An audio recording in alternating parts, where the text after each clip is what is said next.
అనసూయ భావము ప్రేమ దైవ రూపము ప్రేమ జీవరాగము ప్రేమ జ్ఞాన యోగము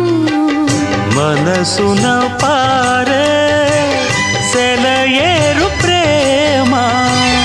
అలసట తీర్చే చిరుగాలి ప్రేమ హద్దులేది లేనిది అందమైన ప్రేమ ఇవ్వు ఇవ్వు ఒక ముద్దు ఇవ్వలేండి అడగవద్దు వద్దు వద్దు అంటూ పోతే చిన్నదాన ఎప్పుడంట ఇచ్చేదంట